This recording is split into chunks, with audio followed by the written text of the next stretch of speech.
Ay mga katimbang oh. TV.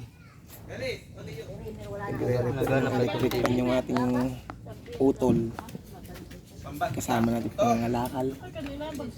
Ay pa, nakaguying pa si Kuya JR ng niyog. Nang guguying. Ay pa, nagre-repair sa electric pan mga katimbang. Talaga napakasipag oh.